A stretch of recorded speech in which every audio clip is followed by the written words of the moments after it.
Let me introduce now Dr. Brendan Carr. He is chair of emergency medicine at New York's Mount Sinai Health System, and also Dr. Patrice Harris. She is president of the American Medical Association. Thank you both for being here with us today.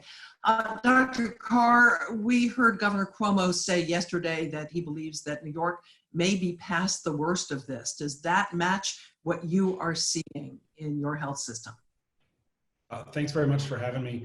It does. The thing that is clear about this disease is that it has a very long course, and we have seen a decrease day to day in the number of patients, especially the number of critically ill patients that are presenting to our hospitals across the system. But our hospitals are very, very full because there are so many patients who are still recovering, who are still receiving critical care services or other general medical services. Do you have the supplies that you need?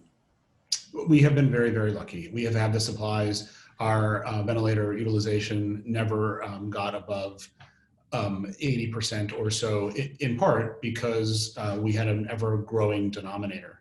There were other guests have talked about the private sector showing up in lots of different ways. It was astounding to see not only people that were ramping up production, but also people that were helping us with the engineering around converting a BiPAP or a CPAP machine into something that could serve as a ventilator. At this point in time, how many of your employees are testing positive, and how many of them have you been able to test? As you probably may remember, in the early days in New York, we were testing a lot. And then we stopped and were only testing people that were sick enough to be admitted to the hospital. We have only, sorry, go ahead. I wanted to ask about your employees and right. What you're seeing. Your doctors. So we only were testing our employees if they were sick enough to be admitted to the hospital. And so just recently we have now been allowed to start to test our employees who are mildly or moderately sick, rather than using their symptoms to dictate whether or not they could come back to work. And what kind of numbers are you seeing? Oh, it's literally days that we have been testing employees. I'm sorry. Dr. Harris, there are thorny questions here for doctors, for nurses, for other health professionals. They have to weigh whether to do their job versus keeping themselves and their families safe. Are they prepared to make those kinds of judgments? How do they make those judgments?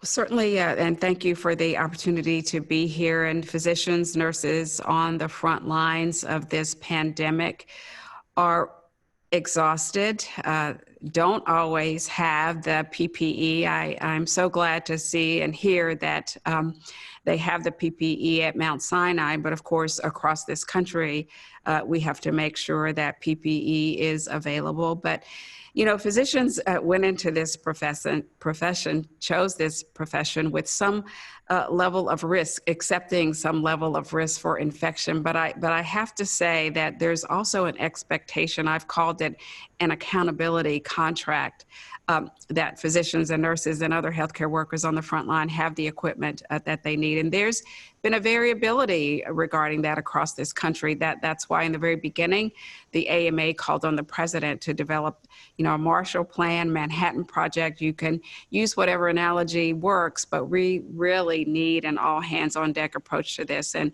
while some areas have the PPE that they need, there's a concern that we don't have that across the board. Dr. Harris, there are some doctors and nurses who have been disciplined for speaking out about not having enough supplies. Is that the way medical institutions should be handling the situation? What we are hoping and have always had a partnership across the spectrum. And certainly the AMA was quite concerned regarding any nurse or physician being disciplined for certainly speaking what was a known fact, that they didn't have enough equipment. Now, we certainly get that we have our own media policies, at the AMA and institutions do, and those are appropriate. But certainly we do not feel it's appropriate to discipline or punish physicians or nurses in any way for speaking up about what their needs are.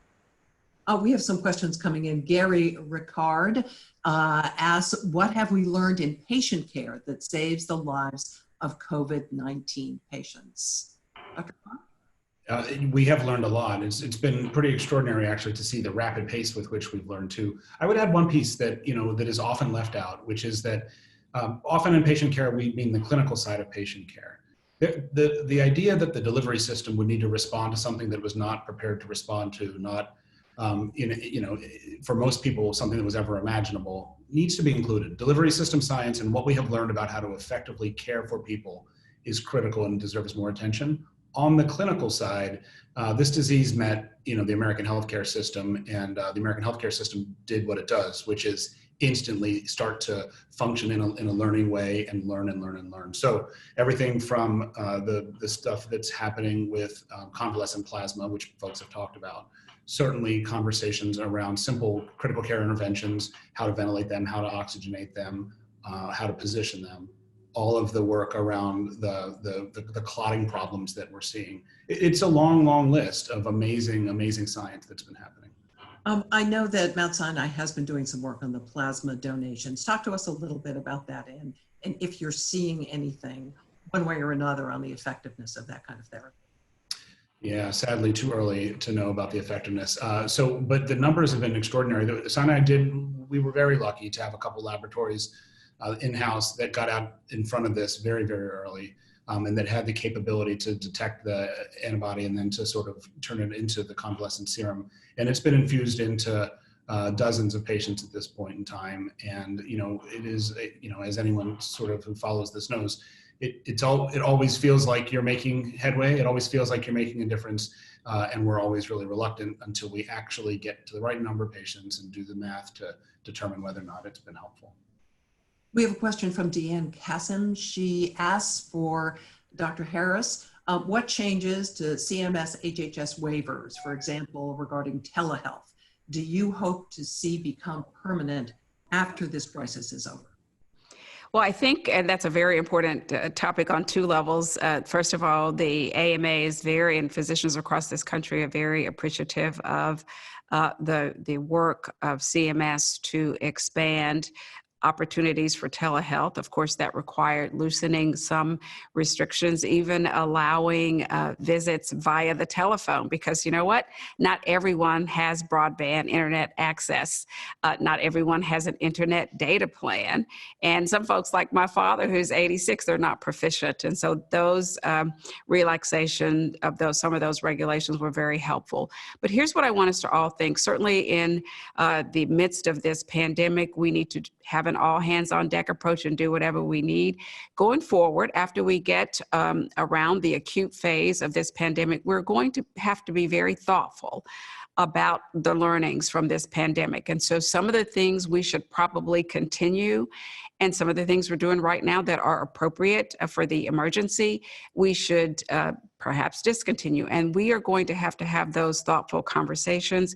We're going to have to look at the data and the evidence. I know the AMA will be willing to lead those conversations. So I don't want to get ahead of those very thoughtful conversations that we absolutely have to have after we get beyond the acute phase. And I also want to remind everyone that certainly New York may be on the other side and may be on the downslope, but there are other areas of the country who still may not have yet reached their peak. And so we really need to appreciate, it's not new information that different regions will hit their peak at different times. But again, once we are on the other side of this, we need to have those very thoughtful conversations of what we continue to do and what we don't. Certainly telemedicine and telehealth, very important, but not a panacea. And we will certainly have to find the appropriate role and place for that going forward.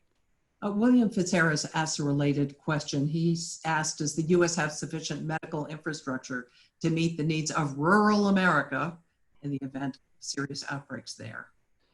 Well, certainly that has been a concern, and that's why, everyone has been physical distancing. I like to use that term because I want to make sure we stay socially connected. But I think people forgot that the main reason we did that, I guess two main reasons. Number one was to slow the spread of the infection, but so the rate of rise, and we wouldn't reach the peak at a moment when it would overwhelm the health system.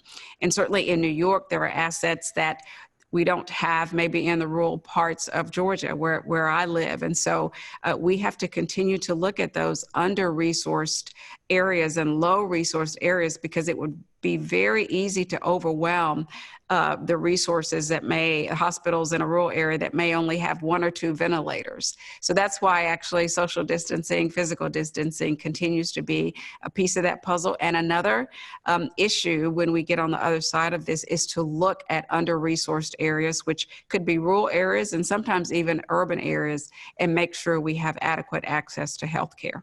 Jeanne, can I I pick you back there? if I could, about racial disparities, which African Americans and Latinos disproportionately infected and dying of COVID-19. We know, or we have heard from medical professionals like yourself, that these populations are more likely to suffer from some of the underlying conditions. We know that they may not have access to healthcare. But is there another factor here? Is there also a distrust of medical institutions and government? And is that playing a part? Yes, you mentioned the underlying health inequities and the disproportionate impact of diabetes and hypertension, which in this case caused increased mortality in COVID-19. And also another point to raise is that Black and Brown people are overrepresented in some of those essential jobs. You know, not everyone has the privilege of being able to stay home in those essential jobs, and those workers are continuing to go out. And of course, they are continuing to be exposed. So that's another issue. But the third issue is misinformation.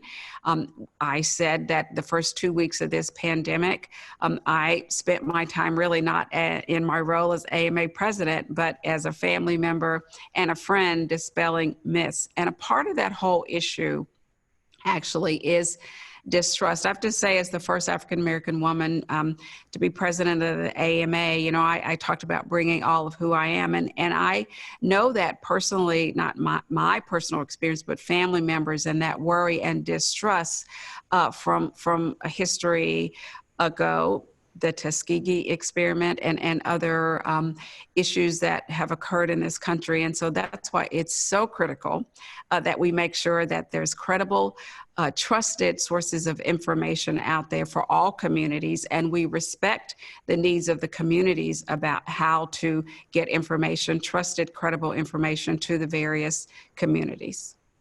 Dr. Carr, I have a question for you from George Matthew, who asks, are you prepared for a second surge before and or after summertime? And do you have enough health professionals and resources? Will you be able to retain them through the expected financial losses through the next few months? Well, yeah, those are 3 big questions. Are we ready for a second surge? I would ask, of what? In part, of course, we're talking about COVID, but it is eerily quiet in our emergency departments at times because of all the other patients that are not there.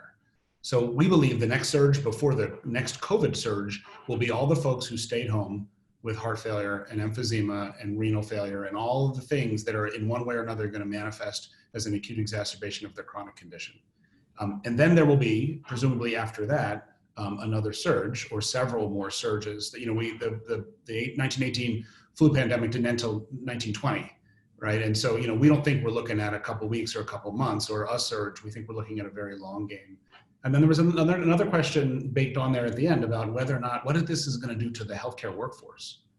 It is, you know, and we haven't talked about this quite so much during this conversation, but people, this is extraordinarily hard on the workforce. It is wonderful to see the celebration at 7 o'clock at night, that people cheer and we feel it, and people send gifts and food and are really, really trying to do all that they can to support.